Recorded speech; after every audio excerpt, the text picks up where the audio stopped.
Em nome do Pai, do Filho e do Espírito Santo. Amém. Caríssimos irmãos, caríssimos amigos, salve Maria. Estamos uma vez mais juntos para meditar no Evangelho deste que é o segundo domingo da Quaresma, domingo da Transfiguração. Todos os anos, em todos os anos, a Igreja convida-nos no segundo domingo da Quaresma a meditar neste momento, digamos, ápice da manifestação de Nosso Senhor aos seus discípulos, aos seus apóstolos, que é a Transfiguração. É a teofania de Nosso Senhor. Nosso Senhor manifesta-se a 3 dos seus discípulos, nem é a todos, apenas a 3 escolhidos, para lhes transmitir uma mensagem que depois eles deveriam transmitir, por sua vez, aos outros. Então nós estamos no capítulo 17, este ano, do Evangelho de São Mateus, versículos 1 a 9. Para nos contextualizarmos um pouco, Nosso Senhor transfigura-se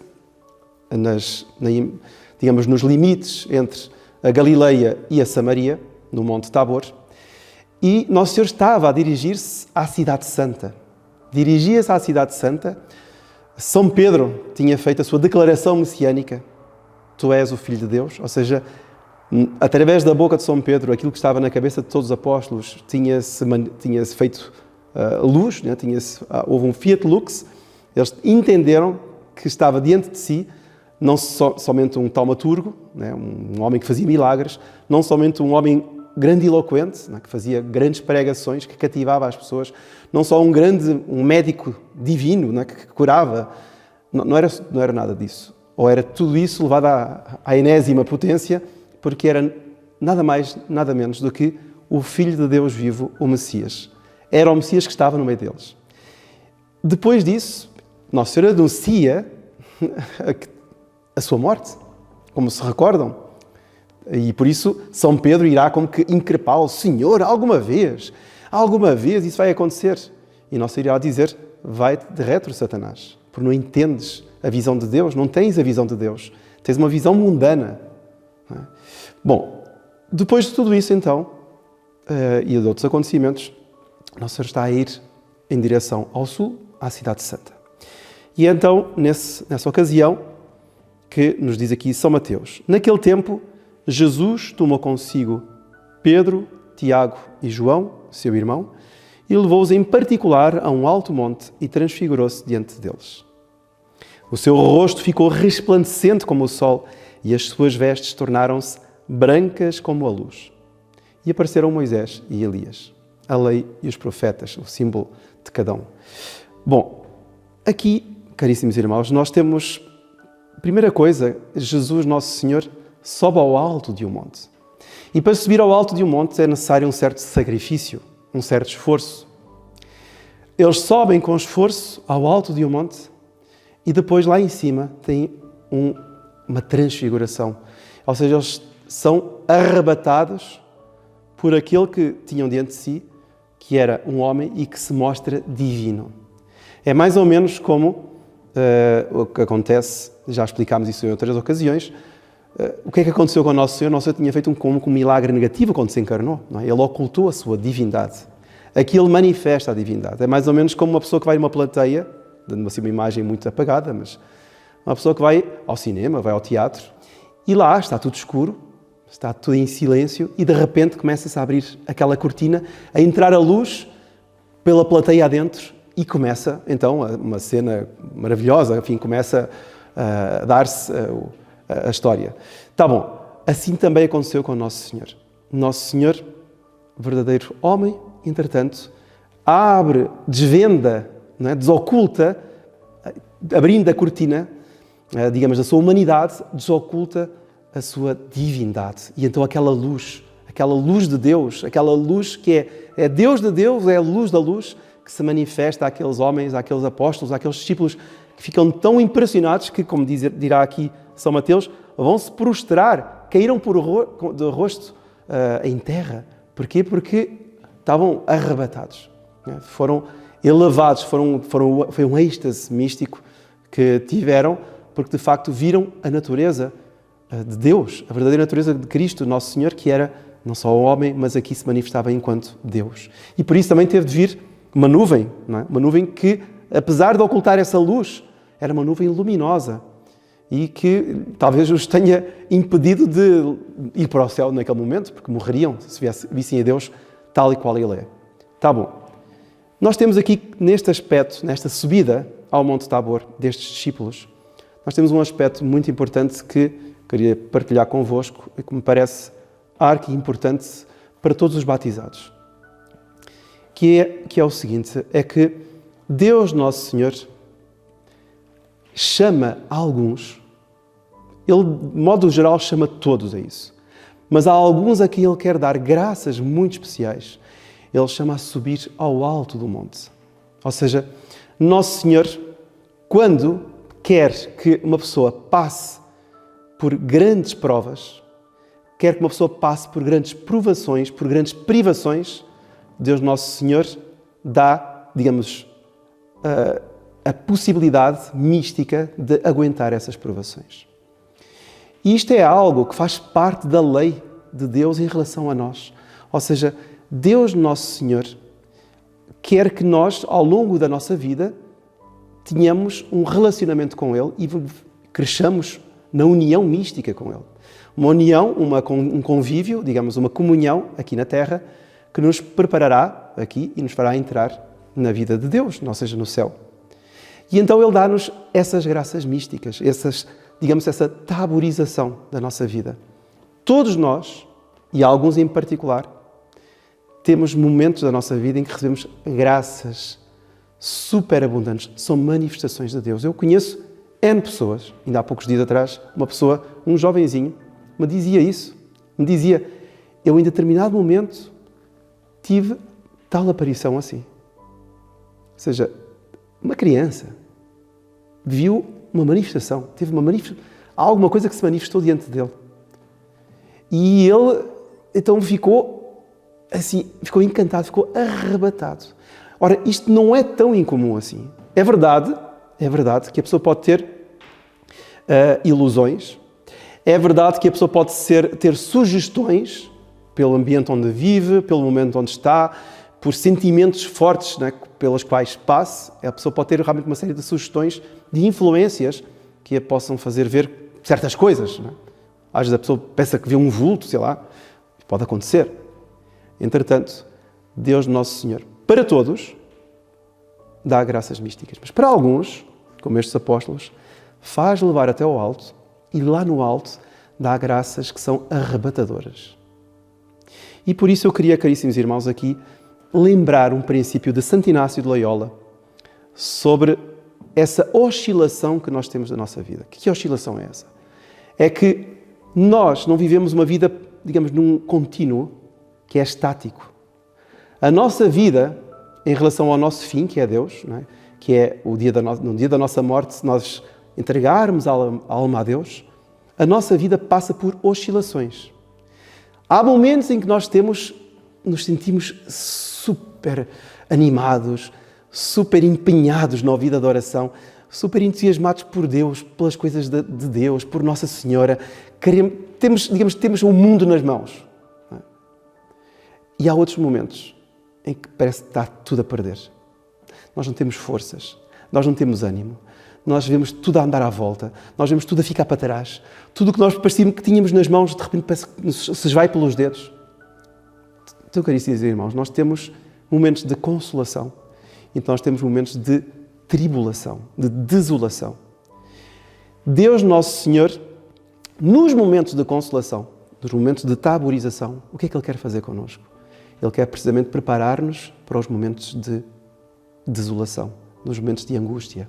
Foi o que Ele fez com os apóstolos. Ele sobe com os apóstolos até ao alto do monte, estes três, sobretudo Pedro, Tiago e João, para que eles estivessem naquele elan, naquele arrebatamento, eles tivessem aquela preparação, aquela degustação, aquele experimentalismo, digamos assim, de quem era Nosso Senhor. Para que no momento em que Ele estivesse crucificado, no alto do Gólgota, num outro monte, mas já todo exangue, assim, sem sangue já, com a alma na agonia, eles a ver aquilo ao longe, porque eles tinham fugido, à exceção de São João, eles percebessem, mas espera aí, mas como é que é possível que ainda há poucos dias atrás Ele se desvendava diante de mim. Ele se manifestava Deus. E agora está a morrer.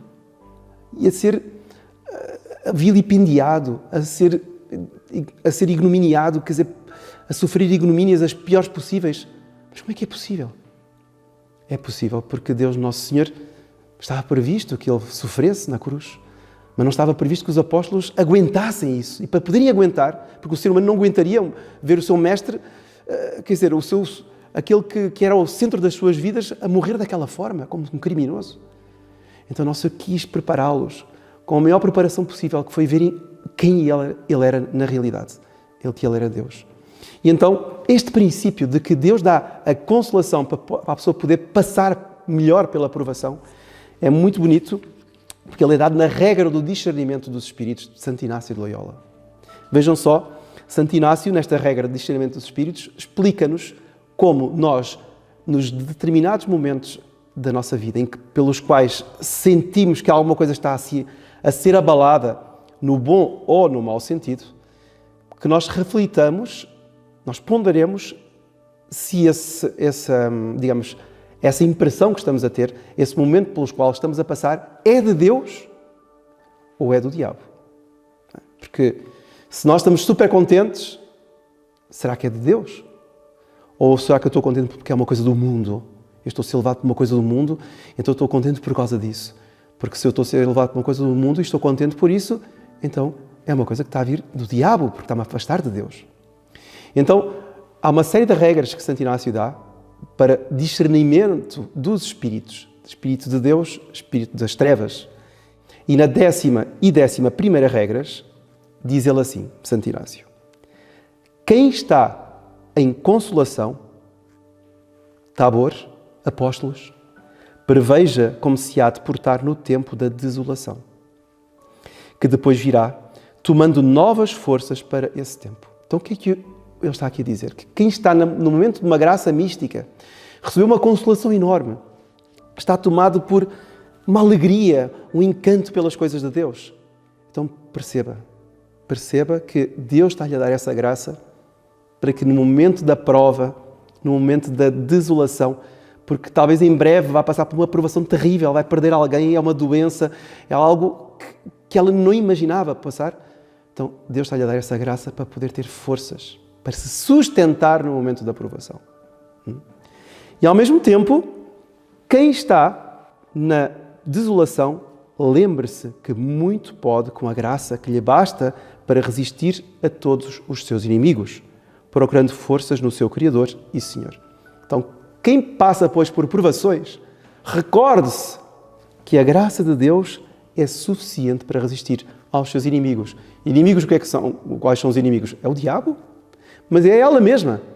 Ela mesma pode, de repente, ficar num excesso de depressão, num excesso de angústia, num excesso de desespero. Eu não consigo, eu não posso, de facto. Mas eu sei que a graça de Deus me dará forças. E eu sei que Deus, eu recordo-me, houve tal momento de consolação, houve tal momento de taborização da minha vida.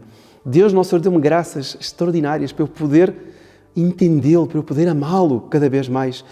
E eu recordo essas graças e com essas graças e com a oração, com a confiança em Nossa Senhora, eu vou pedir agora, no momento das trevas, no momento em que eu não vejo nada, no momento em que parece que está tudo perdido, estou num beco sem saída.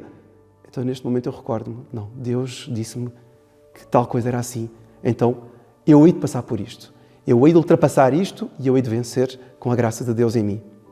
Então, caríssimos irmãos, nós vemos estas regras aplicadas no Evangelho, mas assim como mão na luva, não é? É incrível como Nosso Senhor, para os apóstolos e para cada um de nós, nos dá esses momentos. Se eu, neste momento, agora, hoje, segundo domingo da Quaresma, deste ano de 2023, se eu estou a passar por uma provação muito grande, eu me recordo, eu procuro lembrar-me dos momentos em que Deus, Nosso Senhor, se manifestou da minha alma, não é? Se transfigurou diante de mim, ou com uma palavra que alguém me disse, ou com um lugar onde eu fui, ou por um momento qualquer, uma coisa que eu li, um ambiente que eu frequentei, enfim, ou uma coisa de nada, às vezes é um mínimo pretexto para Deus Nosso Senhor se manifestar, que eu me recorde dessa grande graça, dessa grande consolação. Se eu, de facto, agora neste momento estou super entusiasmado, eu estou até a fazer penitências, as piores possíveis nesta quaresma, que eu nunca conseguia fazer e este ano não sei o que é que me deu, estou tão entusiasmada, eu consigo agora até fazer penitências que me ultrapassavam antigamente. Está bom, estou muito consolada. Então eu me preparo, porque Deus, Nosso Senhor, quando dá muito, significa que pede muito também. E Nosso Senhor, se pede muito, é porque me ama muito. Nós às vezes temos ideia, meu Deus, porque mas tantos sacrifícios para mim, mas parece que não gostas de mim. Não, é o contrário. É que Ele se pede muito, exige, porque sabe que Ele vai dar. É como um pai bondoso, um pai que é aquele pai que sabe tirar, exigir do filho, sem nunca exigir demais dele. Não é? Ele sabe puxar o filho até onde ele pode dar, para que o filho possa, de facto, dar tudo. Nunca ficar pelas metades. Então, caríssimos irmãos, nós temos um Deus extraordinário, um Deus que é maravilhoso, não é? Que se manifesta assim, no Alto Tabor, estes apóstolos, manifesta-se também a cada um de nós. Saibamos aproveitar os momentos de taborização, saibamos aproveitar os momentos de transfiguração de Deus Nosso Senhor e possamos que essas graças que Ele manifestou aos apóstolos e que cada um de nós, a todos manifesta, mais misticamente ou menos misticamente, sejam aproveitadas para o nosso crescimento espiritual e assim alcançarmos, através da cruz, aquela grande luz que é a conquista do céu. Que Deus Nosso Senhor a todos ajude e que a bênção de Deus Todo-Poderoso, Pai, Filho e Espírito Santo, desça sobre vós e permaneça para sempre. Amém. Louvado seja Nosso Senhor Jesus Cristo.